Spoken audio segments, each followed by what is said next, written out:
Last class, we were talking about chi-square tests and also regression. Regression is the case in which we were using a correlation to try to predict some dependent variable from some independent variables, or from some other variables. Maybe if we don't think that there's a causal relationship and are just sticking with correlation.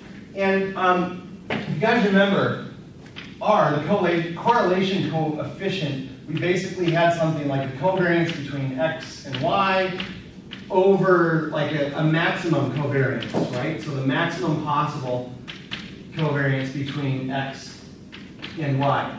If we think about this type of relationship, we have things that are very similar to variance, right? The covariance, when covariance is with itself, it's just variance. And so we have something very similar to variance up here and also variance down here. But when we divide something where we're going to have, what am I trying to say? Two of the same things multiplied together, like inches times inches, we end up with inches squared, right? And if we divide, if we have something like inches squared on the top and inches squared on the bottom, what happens? So 2 inches squared divided by 2 inches squared equals just 1. It's not 1 inches squared, it's just 1. That whole thing goes bye-bye. So the correlation coefficient, by dividing something like variance with variance, it gets rid of squared units and everything, and it just gives us a number, just a plain number with no units, which is kind of nice because it allows us to talk about correlations between apples and oranges and correlations between birds and bees, because the units are non-existent in the correlations. We can talk about differences and strengths of correlations directly. So that's kind of cool. But if we do something special and we square R, we're going back to something that's squared, but it's free of it's free of units, right? So if you just square 1, you get 1. It's not all of a sudden you have 1 times 1 equals 1 inches squared, right? So that's all gone. And we get a proportion of the covariance and the total possible, right, on the bottom, and what we actually observe.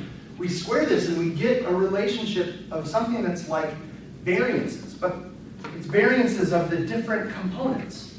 And if you think about the components that go into that, you have components of X and also components of Y. And what this tells you is basically how much variance in Y X explains. So it gives you a percent of variance in one thing that is explained by the predictor. That's kind of cool. So if we observed an R equal to 0.5, let's say between X and Y, what percent of the variance is explained by X? 0.25, right? All we need to do to get to R squared is multiply that by itself. So we'll get 0.25. So R squared is called the coefficient of determination because it's telling us how much in one thing is explained, or the percent of one thing's variation that's explained by some other thing. Now, we haven't talked about multiple regression. So in regression, often we use a big R instead of a small r to leave the correlation coefficients by themselves. But with the big R, this might be where we're trying to predict one thing from multiple things. Imagine salaries. Here's a bad example because we're unionized, which gets rid of a lot of variance that there are at other places. So imagine someplace where there's not a union. And what are salaries determined by for faculty? The years that they've been teaching. So you'd expect teachers with more time teaching, that their salaries should be higher, right? So that's one thing that we could use to predict their income. What are other things?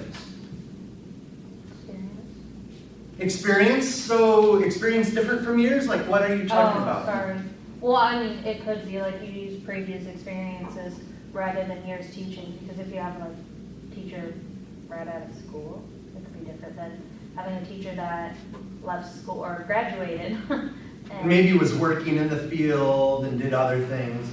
Yeah, so if you hired, let's say, an accounting graduate, they just got their master's in accounting, you're going to have them teach accounting in college.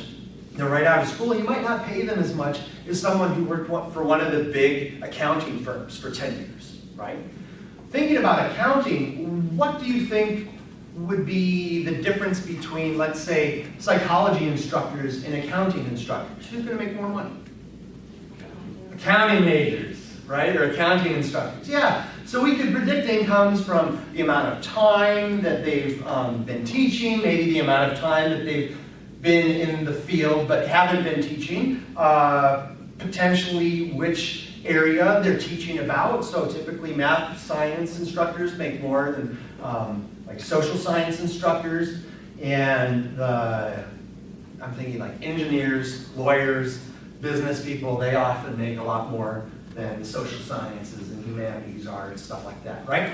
And there's another big thing. So women in this class, how much are you expecting to earn with your degrees compared to males who have the same degrees? a lot less.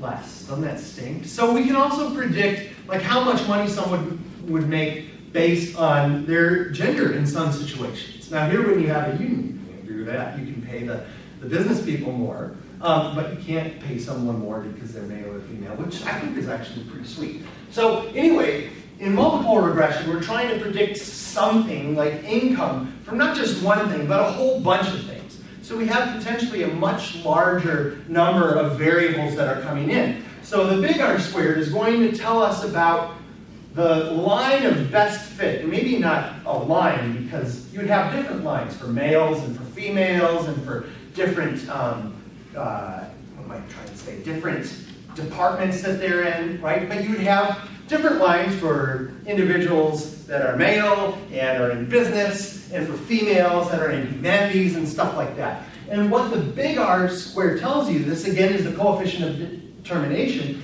is how much variance in y, or in the dependent variable you're explaining with all of those other variations in those other variables. So this suggests that we can add up variances, right? So we have some percent of variance that explained by whatever the independent variable is over here. So 25% is explained. How much is unexplained?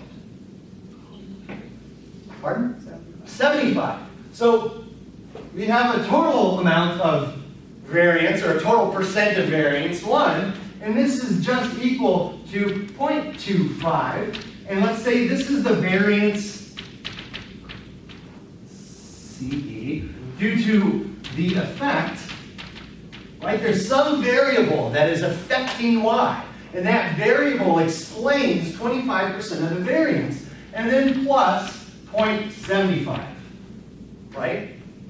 And what would this variance, what would we call this? Because this is also variance, but it's not variance due to an effect. It's variance due to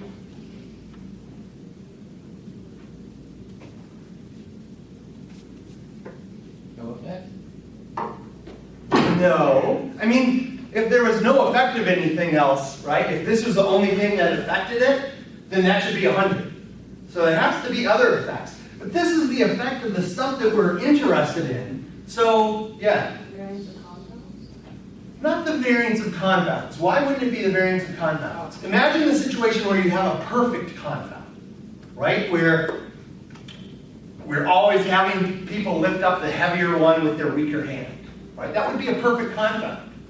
So that would mean that those two things, my independent variable and the confounded variable, are correlated completely. In that situation, how much variance would we expect the confounded variable to account for? No. The same amount, because they're completely linked together, right? So if this is the amount of variance that's accounted for by the weight of the different envelopes, and we always have people lifting the lighter envelope with their weaker hand. That's also then the variance that's accounted for by the hand that they're lifting it with. Does that make sense?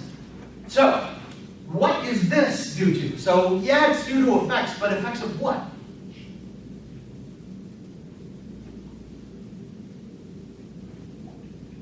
What do we call those other things that extraneous variables?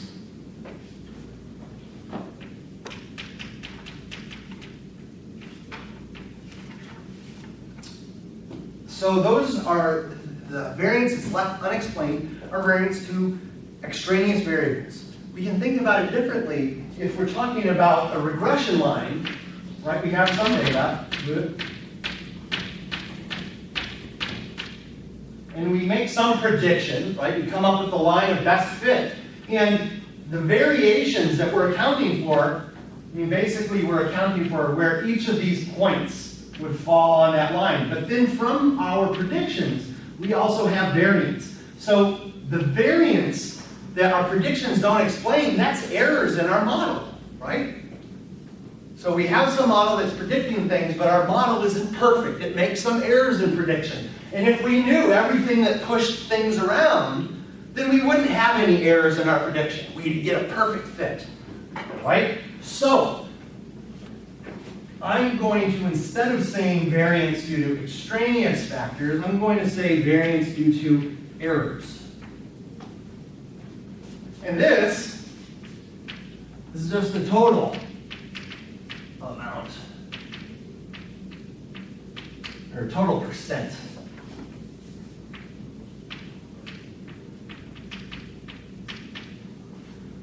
So taking this, we can build up a model that says something like this. So variance, our total variance, is going to be equal to variance of some effect plus variance of errors. Does that make sense?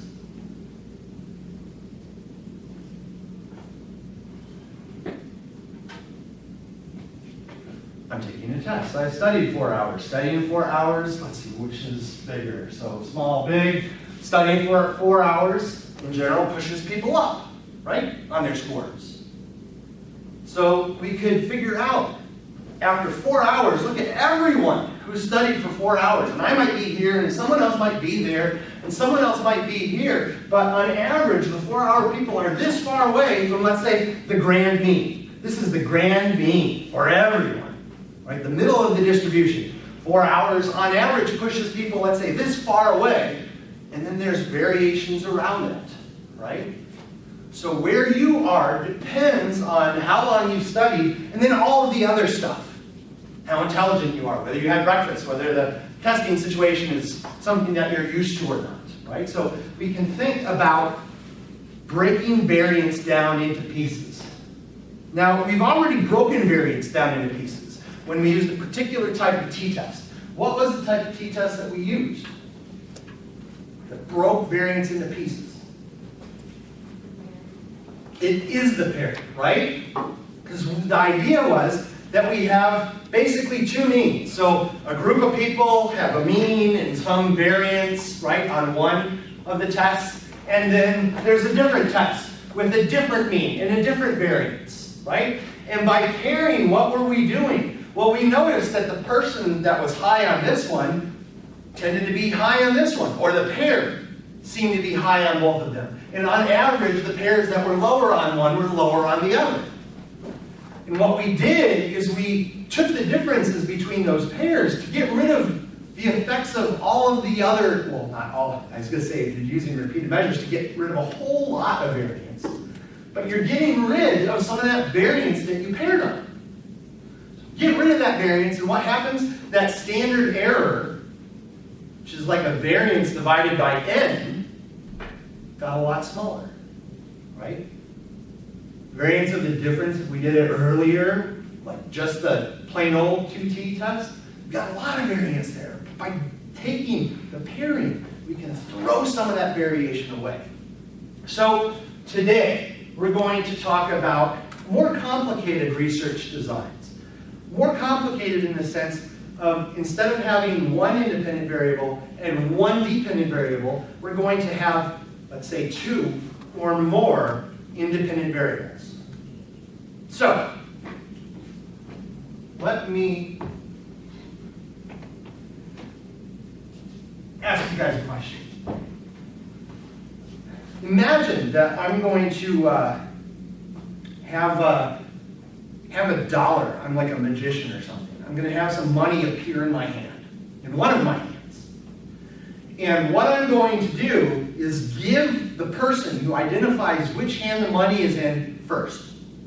Okay? So at some point, boom, money is going to appear in one of my hands. And the first one to indicate which hand it's in is going to get to keep the money.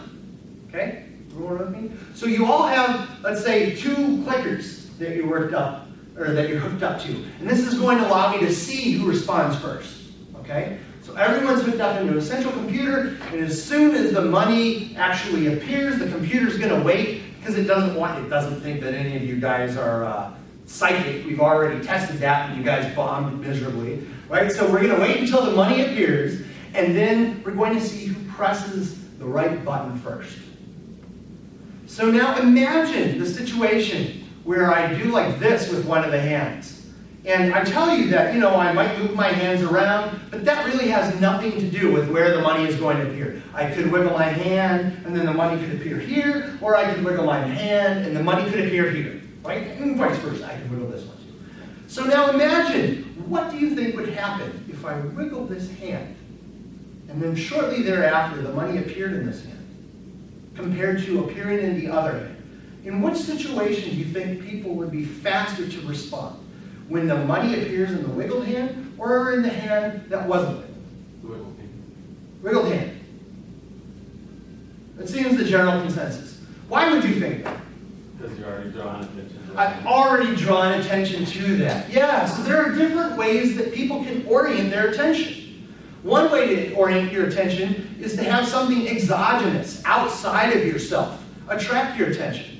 So if you're outside and you're talking with friends, and then you hear a screech, boom! What happens? There's a loud sound, right? And what do? You orient your attention to that thing. But there doesn't have to be something loud out there to orient your attention to it. Imagine I'm standing like here, and Josie tells me, oh, look to your right. Now, anything exogenous is coming out of Josie's mouth, so I should actually exogenously orient to her, right? But what would I do? I would look right anyway, right? Why? Because I chose to, so I would endogenously orient my attention over there. Now, so in a situation like this is like an exogenous thing. There's a flash, there's something special. This is why signs, they use motion and changing colors on signs to get your attention. Ooh, this is why TV, you can pay attention to it, so I'm, ooh, pretty good. So, I flash my hand, and you guys look over here, exogenously. I told you that this has nothing to do with where the money is going to appear, right? And because of this, you have no real reason to appear or to attend to one hand than the other. If we were to plot your predictions that actually match up with reality, it would look something like this. Time to, just response time. So we would have maybe 2 conditions. And this would be the uncued. So the hand that I didn't flash, like the flashing is like a cue. It grabs your attention. So uncued, that would be the hand that I didn't flash. And you're all predicting that my cued hand, the one that I wiggled or did something to, should be faster than the one that I didn't move. Right? And you all agreed on that. Cued one should be faster than the uncued one. Now, what should happen if I'm going, let me explain what SOA is. SOA is a stimulus onset of synchrony. This is not something that you need to know for this class necessarily. Imagine you have 2 stimuli. One appears, then at some time later, another stimulus appears. The stimulus onset is when those things appear. The asynchrony means the difference in time between when those things appear. So I wiggle my hand, and sometime later, the money appears in one hand or the other, right? So we can imagine a situation where the hand wiggled and the money appeared very quickly thereafter, or my hand wiggled and the money appeared a long time after. So what would you think if I waited like a second between wiggling my hand and then having the money appear? So rather than an almost instantaneous appearance, or very short SOA, what would happen if I waited a while? Go back to 50-50. Go back to 50-50, right? Why would you think it would go back to 50-50? Nothing happens, so your attention is not focused on one or the other. But why wouldn't you just keep your attention over here? What happens if you attend to one place? If you were paying attention to this hand, how fast are you going to be if something appears over here? Not very fast. So where's the best place to pay attention? If you want to be, if you want to be the best at detecting things, you should be paying attention to me about here, so that way your fovea is equidistant from both of the hands. So it's not like, oh, I'm paying attention over here and I'm ignoring everything over here. By looking straight in the middle, I have a better chance to see everything on both sides, right? So, I predict that at a later SOA, both of these things are going to go back to baseline. Now that's actually what would happen if we left enough time go by, but if we don't leave too much time go by, we get something like this. Now I am exaggerating what happens for clarity, but we see something where the cued actually becomes slower than the uncued. So after a little bit, people are actually slower to respond to the hand that was actually cued in some way. This is called inhibition of return. The idea is that you orient your attention to one place. In order to move your attention from that place, you have to inhibit yourself from continuing to attend there. So you inhibit that location and return your attention somewhere else. But because you've inhibited this inhibition takes time to go away, and if we don't give it enough time for all that inhibition to go away, what happens? You're actually slower to move back to that same location. And this is a finding that's been very, very well repeated. So, this is inhibition of return. And the reason that I'm bringing this up is because there are two variables here. This is a more complex experimental design. It's experimental because I can have people sit in front of a computer, and I actually make manipulations. This is one of the first projects that I worked on as a graduate student. Basically, people sat in front of a screen, and there were two or more locations, and I would briefly flash one, and then briefly later, I would present something inside of one of those locations. And people would sit there for about an hour, telling me as soon as they saw the thing that they were supposed to see. And what are the two variables? Here. So we've got two of them. Actually, three if you consider the dependent variable, which is what? Reaction time or response time. Yep. So the dependent variable is response time. What are the independent variables? One should be really easy to identify because it's labeled up there. The stimulus onset is synchrony, right? So that's one variable. And here I have two levels. So short and long. What's the other variable?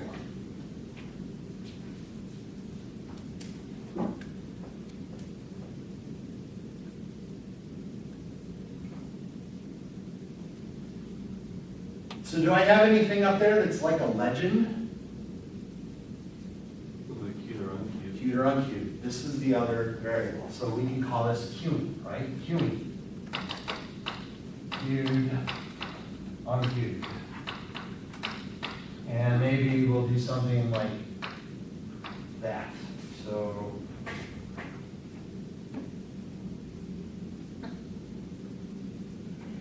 okay. Groovy? So we have two variables here.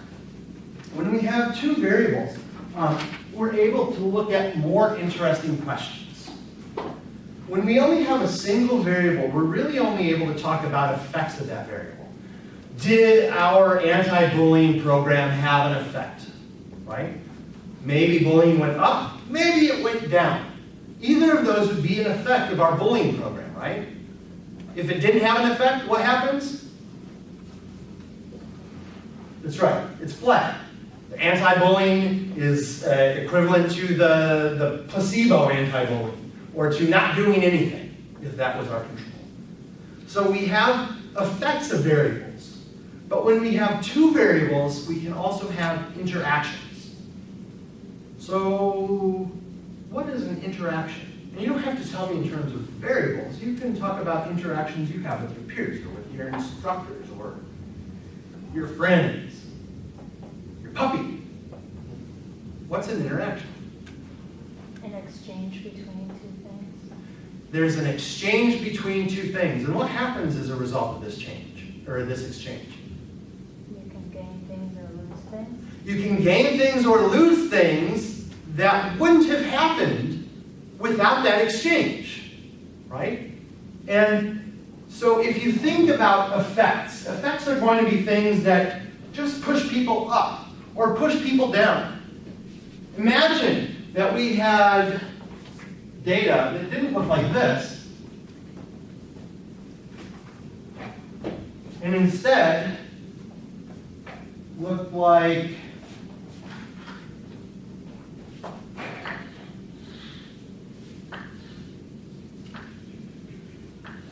this. So this again is going to be response time. This is going to be SOA, and these are going to be females. And I have a reason for this. And these are going to be males. And the task is to, we're going to play that game where people are going to respond to the sound of a gun being fired, and then press a button as fast as they can, right? To see how far away someone would have to be before you ended up goodbye.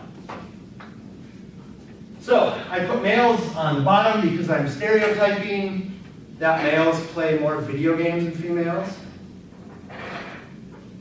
There's some hardcore gamers out there.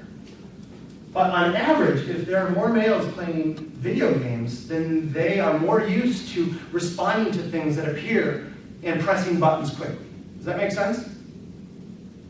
So the more practice you have in responding to things with buttons, the faster you should be able to be.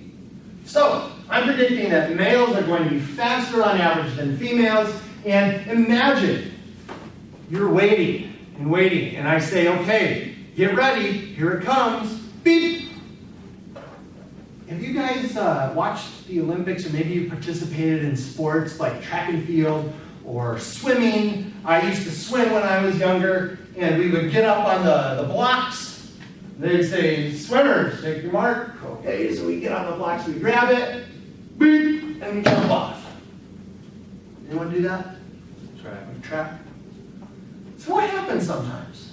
Runners, take your mark, false start. So it's fun to do this with kids, and you're like, on your marks, get set, and they're expecting, on your marks, get set, go, right? But if you're like, on your marks, get set,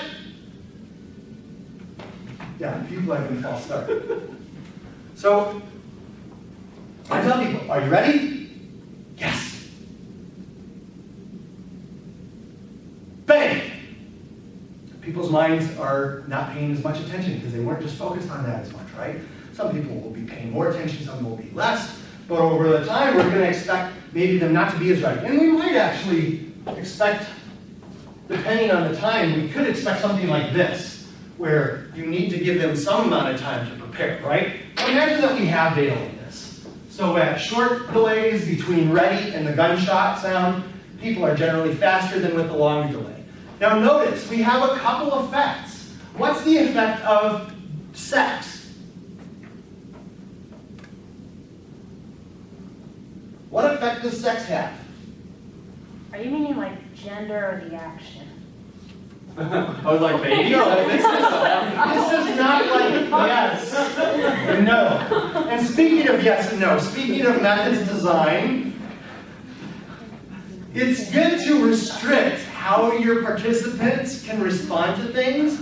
So having bubbles to fill in, like please indicate sex, and you have male, female, other, and you've got bubbles for them to fill in or boxes to check or something, this is often better because I've seen some research designs where people have a survey and they say sex, and they get responses like, yes, please, or no, I'm still a virgin. So restricting the types of responses that your participants can make can often be a good thing. So when I'm talking about sex here, I'm talking about the differences in males and females and how they respond. So what effect does sex have in this task on the dependent variable? Males are faster, right? In general. This doesn't mean that we might have some really fast female down here. You can imagine each of these points is representing a mean. Remember how I said a good graph shouldn't just have a mean, it should also indicate the variations? I'm getting rid of that here so I don't clutter things up, and also because it takes more time to draw. But it's certainly possible that the fastest person could be a female, and the slowest could be a male. But on average, males are faster, right? So the effect of sex is that males are faster than females. Here. What's the effect of the delay, or of SOA? Let me just call this delay, because that's probably going to be easier for you guys to think about. Delay. As the delay gets bigger, responses are generally slower. So we have two effects. When you hear people talking about just effects, and that's it, they're talking about main effects. So main effects are basically how some variable, I'm going to put IV, some independent variable affects the DV. So we have a main effect of sex, males, faster, and we also have some main effect of delay. Delay. And here, longer, slower. Is there an interaction between these two? So, in our earlier definition that I really liked that Josie gave us, she said, you get something or you lose something that you wouldn't have gained or lost otherwise. So what this means is that if you're a female, does the delay give you something or take away something that you wouldn't have had otherwise if you weren't female? It doesn't seem to. Imagine that we got rid of females and males, and we just plotted people. It would be like that, right? So delay produces this type of an effect over people. There's some amount of increase, right? Whatever this is. Here's the effect. When we looked at females, this shifted up a bit, but it's still the same size, right? The effect of delay was the same for females as it was for males, right? You got that same bump from delay in both situations, which means that there's no interaction. These variables aren't interacting in any way to produce anything we would have expected or we wouldn't have expected otherwise. Something like this means that the effects are additive. If we know that males are this much faster than females, and we know that the long delay is going to be this much more than the short delay, if we know whether someone is male or female, and we know what the delay is, we're going to be able to predict pretty well how they did, right? Do we have an interaction here? Yes, we do. So, when you have an interaction, I'll give you the definition. An interaction is when the effect of one variable depends on the level of another variable. So the effect of one variable depends on the level of another variable. Let's make this easier to see. So here, when we had this, we have two main effects, but no interaction. Imagine something like this. let's say this is females, this is males. And we're going to keep this as a delay. And imagine that males, with the delay, they get bored. They're playing all those video games, so their attention span is like totally shot, right? So as more time goes by, their minds start wandering more, and they are less prepared to respond when they hear that sound, bang. But females, on the other hand, they're slower to respond overall, so there's a main effect of female. But notice that the effect of female depends on what the delay is. So after time, although males were like, oh, pretty flower, women are like, yeah, give me that sound, I'm ready. We have an interaction. So we have a main effect of gender, of sex, right? Females, on average, are slower. That's the main effect. Do we have a main effect of delay? Yes. What's the main effect of delay?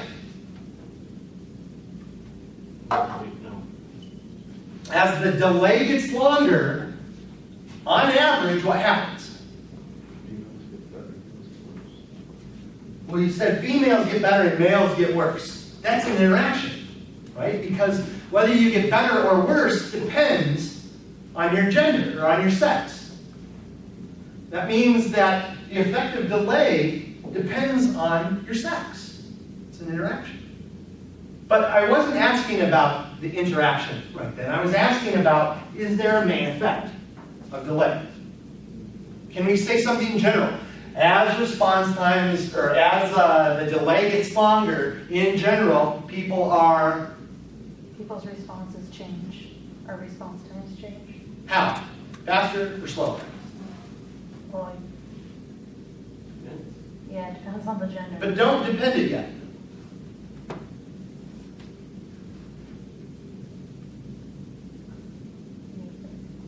Neither. Well, So as the delay gets longer, there's really no overall effect. Right?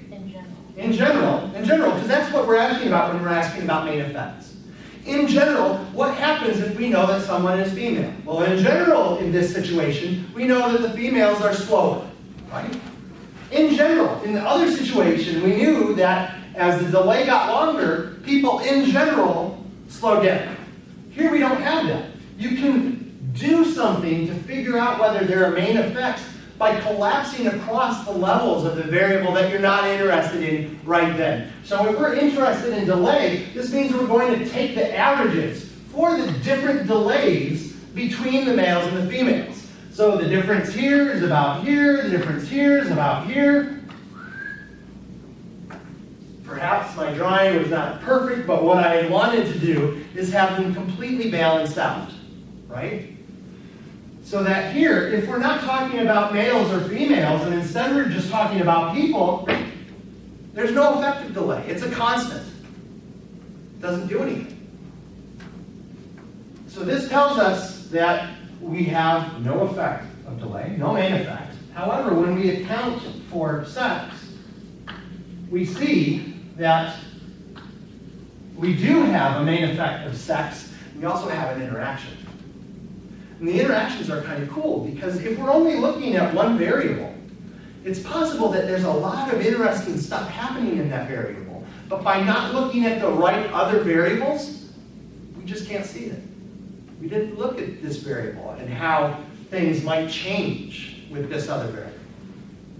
So if you think about your relations with your friends or your family or your pets, there is you. And you are X amount happy. And there is dog, and dog is X amount happy. But you come together, and now your happiness is something that you wouldn't expect necessarily between just you and just the dog. So I like to think about my friend from college. We were both kind of crazy. I by myself was crazy. He by himself was crazy. But you got us together, it wasn't like 2 times crazy. It was like 10 times crazy. Or when we had kids, my wife and I, like we had the first kid, and that first kid, like, oh my goodness, it really affected how much, like, free time we had. And then the second kid came along. How much did that change things? Not as much as the first. Not as much as the first one. Not as much as that first one. So the effect of adding a kid depends on how many kids you already have. If you've taken economics, you know about maybe the law of diminishing returns? You guys know what that is? What is it? I can't remember. Oh. So law of diminishing returns. I open up a business. I'm just working by myself. I add one employee. How much more stuff gets done when I add that one more employee? Like twice as much stuff gets done. I add another employee. How much stuff gets done? Well, we would like to, but the law of diminishing returns suggests that each additional person that you add on, it's not going to have that same bump. Why? If I have 2 employees working, what's going to happen? So like twice to a third to a fourth. So Yeah, so maybe I get twice the amount originally, but then by adding that next person, I only get like a little bit more. Or maybe a lot more, but still not like, it's not 3 times what it was at the beginning. Why? Well, because now these 2 employees, they're chatting with each other sometimes instead of working. Right? That's an interaction. The effect of adding one more employee depends on how many employees you already have. The effect of one more child on a house. I mean, think about it. You're like single and you are, trying to pay for an apartment. It's expensive. So what do college students do? Even if they're single. Get a roommate, right? Because adding a roommate cuts down the expenses. You add a third roommate. Well, it's not like you're paying half as much anymore. You might be paying a little bit more. More food, if you're not really careful about labeling stuff. And even then, you're not potentially able to get stuff. But there's something there that you get that there wasn't there before. So when we have multiple variables, we don't just talk about effects of one thing, but we can talk about interactions between things. So one interesting thing is that one of our t-tests was actually related to this idea of interactions, or at least of multiple effects. Maybe I should just say multiple effects. Which t-test could we break down and talk about variances of total, not just being due to variance of an effect and variance of errors, but variance of other things?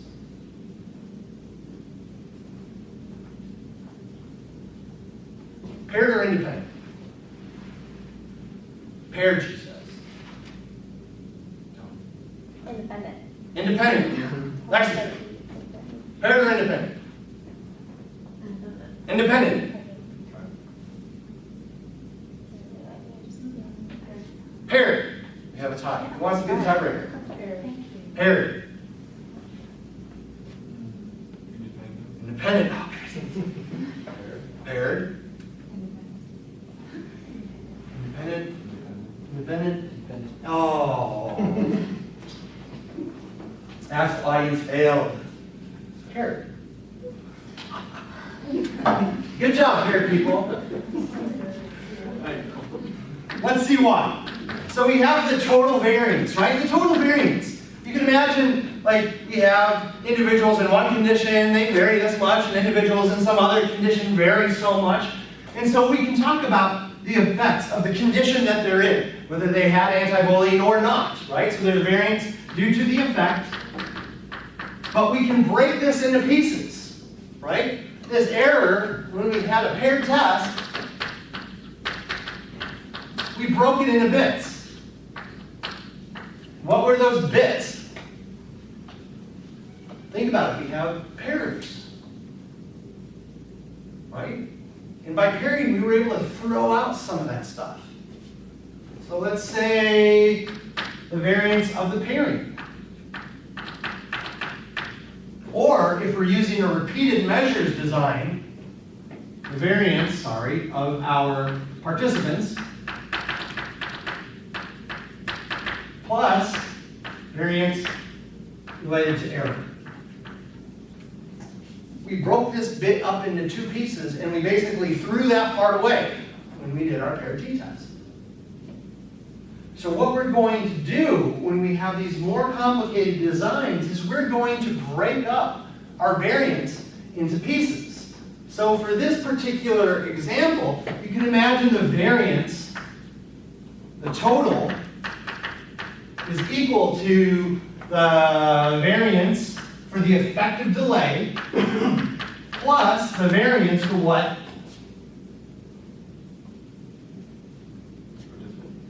For participants, okay, let's say that we have repeated measures. I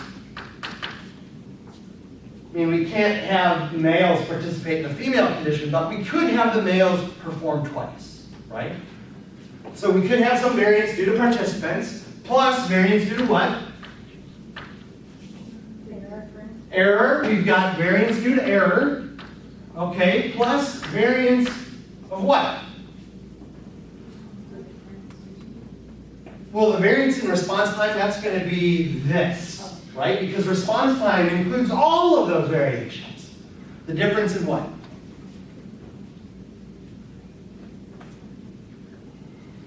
If you're thinking about the difference between like one individual at one point and one individual at another point, that's the variance in participants. If you're thinking about the difference between variance and delay, and at one point and variance here, that's variance and delay, right? What's the only thing that's left? Variance and sex? Variance and sex. Brilliant. That's exactly right. Anything else? Yes. One more variance. Nope. That's the delay. We've got that already. Oh, that's the total. Okay. So one more piece of variance. So we've got the total thing here, right? We have the effect of, excuse me. So this is a main effect. This is a main effect. This actually is a main effect, and it reminds me that we're going to have another variance component as well. What else do we have? What about the interaction? So variance for the sex by delay interaction plus, oh boy, variance for the participants. Now, this is only going to be for situations where the participants could interact with the conditions. So the participants, individual participants, are exposed to both delays. So we're going to have participants times the delay interaction and, oh boy, variance of participants by delay by sex interaction. We've got a whole bunch of variance components. And to summarize, give me 30 seconds. When we are testing these things, we have a ratio. It's called an F statistic, and it takes the form of mean squared error for some effect or interaction, and the mean squared error that's appropriate for that effect. So the error that we know about, we can get rid of and break it up into pieces. The error that we had here, the total error, we've actually broken it down into variance to the participants and then these various interactions. And so check out the study guide to see more about it. But here we just have a ratio of variances once again. Mean squares, that's a variance.